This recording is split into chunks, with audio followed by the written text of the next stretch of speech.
బాధతో కృంగిన నేస్తమా, గురిలేని బ్రతుకుతో అలసిన ప్రాణమా,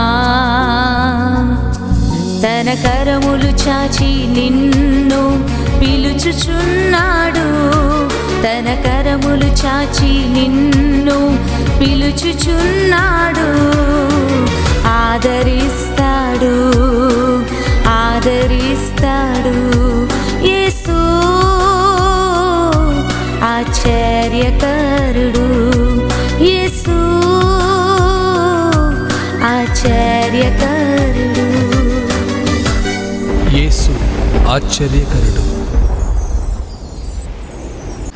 ప్రైజ్ ది లార్డ్. యేసు ఆశ్చర్యకరుడు అనుదిన వాగ్దానం. బాగున్నారా? ప్రభు కృప మీకు తోడై ఉండునుగాక. ఈరోజు దేవుని వాక్యాన్ని చదువుకొని ప్రభు నామాన్ని మహింపరుద్దాం. అనేకులు మీరు వింటూ దేవుని నామాన్ని మహింపరచండి. కీర్తనల గ్రంథం 121 కీర్తన 4వ వచనాన్ని చదువుతున్నాను. ఇశ్రాయేలును కాపాడువాడు కునుకడు నిద్రపోడు, యెహోవాయే నిన్ను కాపాడువాడు. ఆమేన్. హల్లెలూయా. ఇశ్రాయేలును కాపాడువాడు కునుకడు నిద్రపోడు, యెహోవాయే నిన్ను కాపాడువాడు. అవును, ఈరోజు కొన్ని పరిస్థితులు, కొన్ని సంఘటనలు మనం చూస్తున్నప్పుడు, వింటున్నప్పుడు ఒక భయము మనలో ఉంటుంది కదండి. ఎందుకంటే బయట ఎక్కడ చూసినా ఘోరాలు, నేరాలు, దేవుని బిడ్డలారా, ఎంతో భయంకరమైన సిచ్యువేషన్స్, కొన్ని పరిస్థితులు మనం చూస్తూ ఉన్నప్పుడు, వింటున్నప్పుడు భయం వేస్తూ ఉంటుంది కదండి. ఎలా కాపాడబడతాం, ఎలా తప్పించబడతాం, ఎలా రక్షించబడగలుగుతామని కొన్నిసార్లు ఆలోచిస్తూ ఉంటాము. ఎందుకంటే ఎక్కడ కూడా దేవుని బిడ్డలారా సురక్షితమైన స్థలం అనేది ఈరోజు మనము చూడలేము. ప్రతి చోట కూడా ఏదో ఒక అపాయము, ఎవరి ద్వారానో ఒకరి ద్వారా నష్టము, అపాయము సంభవిస్తూ ఎన్నో చూస్తూ వింటూ ఉన్నాం కదండి. కానీ దేవుని వాక్యం ఏమని సెలవిస్తుందంటే యెహోవాయే కాపాడువాడంట. హల్లెలూయా. నీ ప్రయాణంలో ఆయన నీకు తోడై ఉండి నిన్ను కాపాడుతాడు.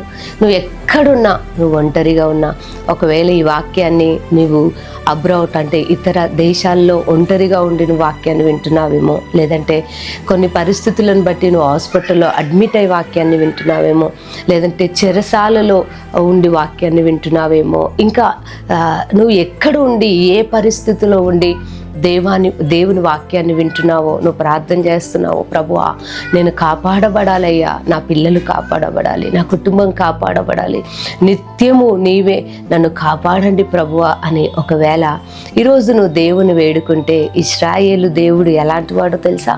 కునుకడు నిద్రపోడు అంట. దేవుని బిడ్డలారా, మనకి ఇవ్వబడ్డ 24 గంటలో కొన్ని గంటలు మనం పడుకుంటాం కదండి. కానీ దేవుని వాక్యం ఏమని సెలవిస్తుందంటే మనల్ని కాపాడేవాడంట. నిత్యము కూడా ఆయన దృష్టి మనపై నుంచి మనల్ని కాపాడడానికి ఆయన తన కృపనిచ్చి ఆయన మనల్ని కాపాడుతూ ఉంటాడంట కదండి. కొన్నిసార్లు చూడండి, మన పక్కనున్న చంటి బిడ్డను కూడా మనం మర్చిపోయి మనం నిద్రపోతూ ఉంటాం. తెలియదు కదండి. కానీ దేవుడు అలాంటి వాడు కాదు, దేవుడు కాపాడుతాడు. అవును, ఈరోజు నీవు అగ్ని మధ్యలో నడుస్తున్నట్టుగా ఉన్నావా? సింహాల మధ్యలో ఉన్నావా? లేదంటే కొంతమంది వ్యక్తుల ద్వారా నీకు అపాయం పొంచి ఉందా?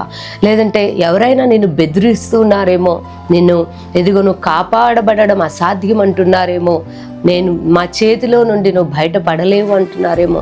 అయినా మీరు భయపడొద్దు. ఎందుకో తెలుసా? దేవుడే అంటున్నాడు. దేవుడు మనల్ని ఏం చేస్తాడు చెప్పండి? కాపాడుతాడు.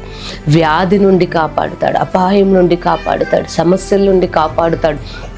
ఎవరిని అంటే ఆయన యందు విశ్వాసం ఉంచిన వారిని, ఆయన నమ్మిన వారిని, యథార్థంగా నడుచుకుంటూ ఆయన మాటకు లోబడిన వారిని ఆయన కాపాడుతాడు. కాబట్టి ఈరోజు దేవుడు నిన్ను కాపాడబోతున్నాడు. ప్రతి విషయంలో కూడా దేవుడు నిన్ను కాపాడబోతున్నాడు. ఈరోజు చూడండి, ఇంట్లో ఉన్న వ్యక్తి బయటికి వెళ్ళి మరలా ఇంటికి క్షేమంగా వస్తాడా అంటే చెప్పలేని పరిస్థితులు అండి. ఎంత భయంకరంగా యాక్సిడెంట్స్ అన్ని, అపాయాలు ఎన్నో జరుగుతున్నాయి. కానీ దేవుని వాక్యం ఏమని సెలవిస్తుందంటే నేను నిన్ను కాపాడుతాను. దేవుడు నేను సాతాను చేతిలో నుండి, వ్యాధిలో నుండి, ప్రతి వాటిలో నుండి ఆయన నిన్ను విడిపించి కాపాడబోతున్నాడు. కాబట్టి మాట నమ్మి ప్రభుని స్తుతించండి. మీకు చిన్న ప్రార్థన చేస్తాను. సర్వశక్తిగల దేవా స్తోత్రం. ఎంతమంది బిడ్డలైతే మాట నమ్ముతూ విశ్వసిస్తున్నారు అయ్యా, వారిని కాపాడండి. వారిని కాపాడు వాడవు, కునుకవు, నిద్రపోని దేవుడు నాయన. మీకు వందనాలు. ఈ మాట నమ్ముతుండగా వారు అగ్నిలో నుండి, అపాయంలో నుండి, ఆపదలో నుండి తప్పించబడి కాపాడబడబోతున్నందుకై మీకు వందనాలు తండ్రి. మీకే సమస్త మహిమను చెల్లిస్తూ యేసు నామంలో ప్రార్థిస్తున్నాను తండ్రి. ఆమేన్. దేవుడు మిమ్మల్ని దీవించునుగాక.